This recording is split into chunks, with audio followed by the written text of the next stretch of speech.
Jordan Kent, Michael Holton. We are now joined by Trailblazers beat writer Casey Holdahl. Casey, how are we doing this afternoon? I'm doing okay, guys. Nice digs here. This is my first time. A lot of people are very impressed by the first impression, and so it's glad to have you here in the new digs. Last night's game, Portland, they come back from 17 down at one point, but that third quarter was a thing of beauty as you look at the stat sheet here. Yeah. What stood out to you most about that quarter last night? Well, one, just how much better they played defensively in that third quarter than they did in the two preceding quarters, and really a lot of the season this year. You know, third quarters for the Blazers have been an issue at times. I think if you go and look at their quarter-by-quarter efficiency, third quarter is probably one of their worst quarters. So for them to come out, shake off a pretty bad first half versus the Denver Nuggets, and then come out and really kind of put it to Denver and double them up in scoring, I think everyone kind of knows that Portland's offense is going to come around at one point or another in a game. Defensively, not so much. So to see them really kind of make the difference with defense last night, I think was definitely a positive. And that's something we've looked at, especially as of late. The fourth quarter defense for the Blazers has been exceptional. There have been several games where they've held teams for under 20 points in that fourth quarter. What can you possibly attribute that to? Is that just effort right there at the end of the game to really close things out, or is there something different scheme-wise? Well, I think, one, you have two guys in Damian and CJ who are both very adept at scoring in the clutch. I believe I saw a stat today that the Blazers are the second most efficient team in the fourth quarter this season. So I think part of it is having that personnel. I think another part of it, though, is the fact that they are putting themselves in some situations in the fourth quarter wherein they're needing to play their absolute best basketball to win. And I think, the result of that is that they're answering that call. And, Terry even talked about last night in his pregame. Last year, the story was, Blazers losing close games, particularly early. And what was the problem there and how are you going to fix that? This year, it's been kind of the other way. They're becoming a team now that they can go into another team's building and beat them late in a game, as they did, against Denver both times basically at this point now, though I guess only Denver once. So I think a lot of it is just that they're putting themselves in the situations, and with an extra year of experience and with two guys who can get buckets almost at any time, they put themselves in a good position in the fourth. So let me ask you a question about that, about the offense led by two very, very talented offensive players, Dame and CJ. Do you think this team, as the season goes on, can dictate opponents' lineups based on the opponent having to match up with them versus the Trailblazers needing to match up with the opponent? I think they can. The one thing I'd be a little reluctant to go that far with is just the fact that since their best players are guards, I think that doesn't maybe result in the other team having to adjust to you as much as if they were, say, a center. Because if you have a DeMarcus Cousins or DeAndre Jordan, someone like that, though obviously that's more of a defensive issue, you might not have the size to go up against a guy like that. Everyone's got guys on their team that can go up against guys that are Damian and CJ size. Not saying they can stop them, but they at least don't necessarily have to change their rotations as much to deal with those guys, I don't think. But I think you could be onto something there too, Michael, just because they do. They put a lot of pressure on opposing teams for sure. I just don't know if it makes other teams necessarily change what they do. So the reason why I wanted to ask is because I think I want to plant the seed in the minds of our fans. Yeah. Because of big guys developing perimeter skills. And because of Myers, Lillard, and Mason Plumlee, and the guys that play the 5 spot on our team, being able to be out on the floor, I think it's not too far-fetched to see teams have to match up with the Blazers' personnel groupings. Well, I think when you phrase it that way, I agree. And that's one of the things I've always thought about Myers is, Myers, if he plays his best and if he gets to where they hope he can get to, he I think more than any other player on this team changes what the Blazers can, the levels they can get to, and how much they can make other teams adjust to them. Because you're right, no one wants to go out and guard a 7-1 guy on the perimeter. They're not used to that. They're not good at it particularly. And having that ability to play inside out with your bigs, I think in that regard, I agree with you completely. Really can change what the Blazers are going to do and how they can impose their will on other teams. But it takes one of those guys to kind of become consistent. And then the last question, because I know Jordan has a lot of really good questions for you. So Sure he does. I want to ask just one last question. So what I see teams doing is they go to the switch pick and roll that forces Dame to be on a center or CJ to be on a center 15 feet away from the basket, which is not how they play. Sure. and get out of their rhythm. That's why I wanted to just I think you're I think you're right, and I mean we saw it late in the game in Denver. You know, they had the switch, and Damian had kind of threed on him and was able to get to the cup and win the game. So no, I mean I think you're onto something there, Mike. I mean, and far be it from me to. Well, just kind of thing that keeps me up. Yeah, at night, no. Well, and I think I think it is important to kind of look at the ways that the Blazers can, because we always talk about, well, how are the Blazers going to deal with this guy or that guy or this lineup that this team comes out. And at a certain level, you're completely right. You have to play your game and make the team kind of make those decisions based off what you do. And I think that's one of the areas of growth that you're going to see in the Blazers is less reacting to what other teams are doing, like they were doing last season, and more dictating how the other team is going to play through their play and through their lineups. Absolutely. All right, stick around when we come back. We'll have more with Casey Holdahl as we talk more about the Trailblazers and the potential matchups they might see. You're watching Trailblazers Courtside here on CSN. Holdahl and Casey, you're saying this is about the time of year your fantasy team tanks. Well, who's letting you down the most in fantasy football? I was actually saying I didn't actually do fantasy football. You did it this year? No, but so I have a pick'em with a couple college football pick'em with a couple of guys around here, and you guys are talking about kind of already being out of it, and I was out of it like 4 weeks ago. So I keep forgetting to set my lineup, and it's you got responsibilities. It's basketball. Exactly. I can only really pay attention to one sport and one team, and really give it what it deserves. It's honest. And they're already paying the bills. Well, let's talk some more about those Trailblazers that you cover. And we were talking last segment about how teams might match up against the Blazers and how sometimes Portland might find themselves in different situations when defending the pick and roll. One thing we've been keying in on whenever we start watching these games, Michael and I, is how are teams defending Damian Lillard? And we saw against Sacramento, they're trapping him off the dribble ball screen. Denver, they're sliding underneath and he makes them pay with a couple threes. How does that open things up for like a player like CJ? Are other players thriving off of the attention Dame is getting and Dame's ability to better read those situations? I think so, and I mean, anytime you have a player of Damian's caliber, it's going to change. It's going to open things up for his teammates. This year, I feel like he's taking a bit of that on himself, I think, and what I mean by that is that, yes, teams are having to adjust to what Damian does, and that will obviously in turn create opportunities for particularly guys like CJ. I think guys like Mo have been really good, especially without Farouk Aminu out. But he's been so good that you almost just want him to go with it anyway. It's like if they're going to throw a double at him, then take the double, you know. And if that opens up a guy on the perimeter, then kick it to him. But he's been so great this year and so effortless, at least on the offensive end, that for me it's like, I don't care how they're going to defend him. You should just keep the ball anyways, Damian. And I think that's kind of part of his growth as well. I think last year he deferred, as he rightfully should have, to teammates. But I think at some point, particularly early in the season, a guy like Damian should take it on himself a bit more to go out there and get his. And I think through the 11 games, he's done that. You know what I find interesting is that big guys getting out and hedging or showing on screens is becoming a 50-50 ball. Yeah. A lot of teams are going away from that based on analytics. Dame is so effective that teams are having to reverse that choice. And they're starting to extend and to get there to try to shrink the floor to make Dame play in a crowd. And it's really interesting to watch the impact he's having, I think, in general, on pick and roll defense in the league. Would you agree? Yeah, I think so. And I think the game that sticks out to me the most was the game in Memphis. Because I remember I felt like they were kind of trying to send doubles at Damian and really trying to squeeze that paint for him. And they were just leaving the corners open, basically, for the entire game. And you know, I don't know the Blazers made him pay as much as they would have liked to. I mean, obviously, they were able to get the win, so that was great. But it does seem to be opening up things on the perimeter, and that's why I think it's important that the Blazers are able to kind of get those three-pointers going, particularly from the corners, and get those percentages back up, because the way that teams have to play Damian, particularly with how well he's finishing in the paint this season, is opening things up, as you had mentioned, for his teammates, and particularly on the perimeter. And I think that's when Terry's offense is really working the best, when guys are getting open shots at the three-point line and obviously converting them. You mentioned the open shots, and it's almost funny because Dame and CJ, they're playing so well, they're getting so much attention, but Mo Harkless, in his last 3, 4, 5 games, it doesn't seem like he ever takes a bad shot because he's always getting such a quality look based upon what's happening to Dame and CJ.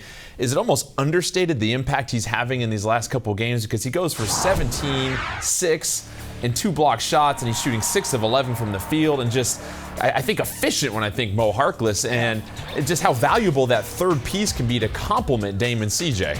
Well, and I think you're exactly right. And again, I think with Al-Farouq Aminu out for at least a couple weeks now, it really kind of heightens the importance of Mo. And with Mo too, I think the reason people kind of forget about him sometimes is that they don't really run anything for him. Like Mo gets all of his offense basically on putbacks or cuts to the hoop or on wide open 3-point looks. And I think those are kind of the things that you don't notice until you look at the stat line. You're like, oh, Mo had 15 points and 6 rebounds. It's a pretty good night. So I think that Mo is incredibly important to what this team does. And obviously that's why he became the starter at the end of last season and why they were so excited going into the season with him and Al-Farouq playing together because they feel like that lineup really, to Michael's point, kind of forces teams to change what they do. So having Mo out there and just the emergence of a third scorer, I don't know that it's going to be Mo on every night, but I think that's one of the benefits of this team and of the depth. And I think people have kind of knocked the depth early because that second unit's had some difficulties. But I think it's going to take some time. And I think one of the main points is just having the personnel to where you don't have to necessarily have the same guy who's that third scorer. On one night it could be Mo, and one night it could be AC. I think the hope is that, some nights it's going to be Evan, some nights it might even be Myers. So I think that the way that they're playing that and the way that they're allowing guys like Mo to take on more, I think is beneficial and should have dividends at the end of the season. What's interesting about that is when I think about the Western Conference, and we had the standings up earlier in the broadcast, and I look at the Clippers and you know what you get, and you know what you have, and you know what everybody's going to do. You look at the Spurs, you know what you see, you know what they're going to do. You look at Golden State, and you know what they're going to do. You look at the Blazers, and I don't say this in a negative way at all, you're not really sure. Yeah. Because when Al-Farouq Aminu and Maurice Harkless were both on the floor, both effective, but the spacing was a little different when you have another guy out on the perimeter. What I'm watching in Mo Harkless now is when he catches the ball with space and separation, and he sprinkles in some made threes. He can drive, he can slash, he can offensive rebound, he can screen his way open.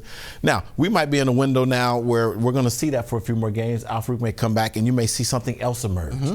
You may see Myers Leonard start to be a pick and pop guy. And I mean, there's just a lot of things that you can put up on the offensive arsenal of this team that will play out during the course of the season that create problems for the opposition. Yeah, and I think that's a smart and optimistic way to kind of look at what they've done so far this season. And that, yeah, maybe you'd like to see them playing a bit better basketball by now, particularly with how many guys they had coming back. But I think part of it is because they have that versatility to where it's not going to be the same thing every night, and that's going to take a little bit longer to work itself out than it would if you're like you said, if you're the team where the Clippers, and this is what we do, Chris Paul dribble penetration, we get the ball to Blake, hopefully somewhere near the rim, we get the ball to DeAndre. Like those are that static kind of expectation, that's great and that works too. But I think when you're a team like the Blazers, you don't necessarily want to confine yourself to that so much, and you want to allow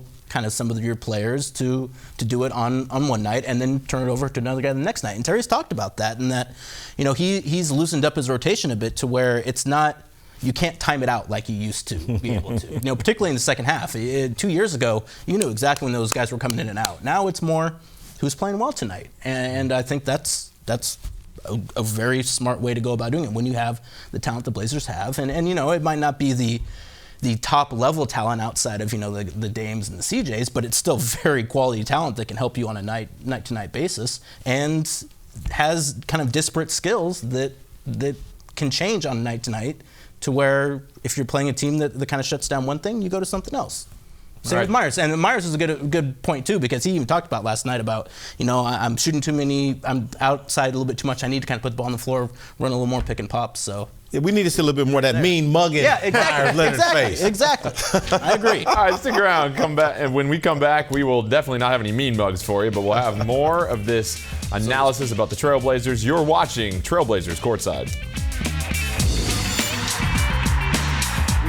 We're sitting here with Casey Holdahl. Did I get it pronounced? Holdahl? Okay. Holdahl. Spot on. I put a little bit of a twang on it before, but one thing we were talking with Coach Stotts about is Damian's ability to get to the free throw line.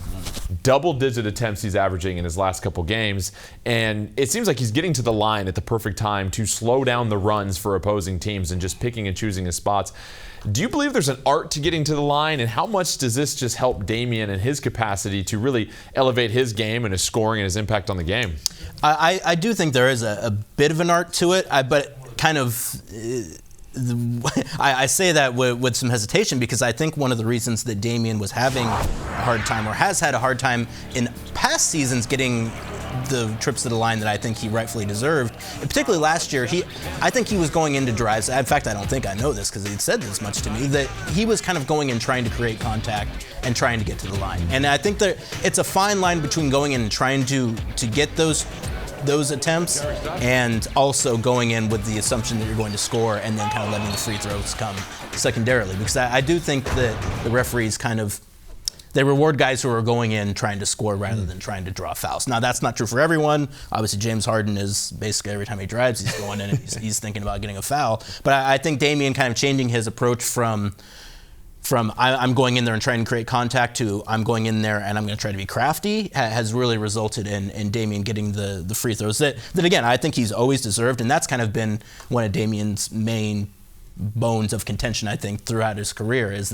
I think he's felt, no uncertain terms that he has not gotten the calls, particularly in the paint, that he deserves to get. I mean, and we've seen it too. Damian takes quite a few trips to the floor every night. So I think now, whether it's because he's just getting better at absorbing that contact, whether he's getting better at finishing, or whether it's just, after 5 years in the league now, his profile is such to where he's getting some of those calls that some of his contemporaries are getting. I think the combination of that has led to those trips. And I think you're right. They're doing a great job stopping those runs with those. I'm going to tell you something that's admirable about that. When you look at Dame's career, and his numbers have always spoke for themselves in terms of being one of the better players or best players or top tier players in the league.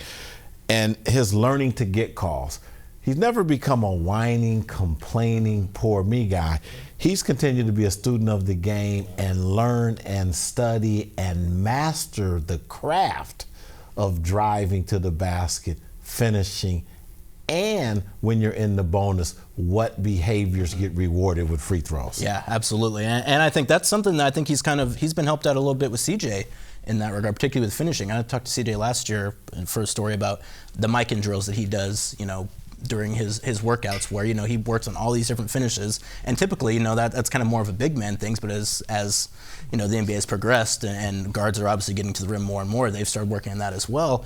And I think that's rubbed off on Damian a little bit. And yeah, I think that, whether it's his kind of his status in the league or if it's, his understanding and of just the pace of things and when to press and when to pull back, both kind of from more of a 3,000 feet level and from a right in the game level. I think it has resulted in Damian kind of getting those opportunities that he was not getting before. And I mean, and Damian's always been, or at least the past couple seasons at least, he's been in the top, I think, 10 of the league in drives per game. And you look at those guys who are in those drive stats, and 3/4 of them are all guys who also lead the league in free throws. Damian was like 25th, 26th in free throw attempts. So I don't know exactly what has changed, but something has changed. And I think part of it's Damian. I think part of it's the way that the league views him. And he's now, getting those opportunities that this team, particularly when they're having trouble scoring, sometimes in that third quarter, have been especially helpful for this team. Let's take a look ahead, and Portland will welcome the Chicago Bulls into the Moda Center tomorrow, but then they have their first lengthy road trip of the season, their first East Coast road trip, and you usually break the season down into 5 and 6 game chunks, and then you see how your team does and you evaluate them with that.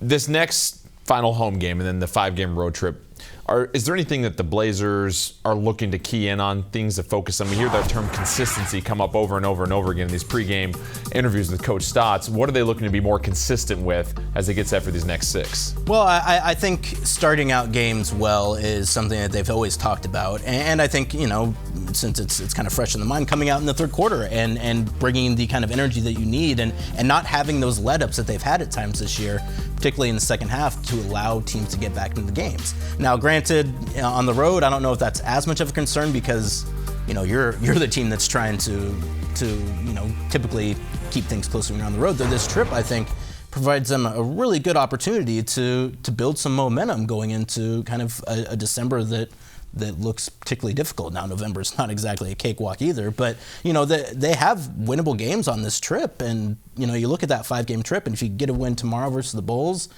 I would say all those games, except for, the finishing off with the champs on the second night of a back-to-back that's going to be a tough game no matter who you are. But the other 4 games on that trip are all very reasonable expectations that the Blazers could get those. So I think it gives them a super chance for some momentum. He's Casey Holdahl, beat writer for the Trail Blazers. Thanks again for joining us, Casey. Thank you for having me, fellas.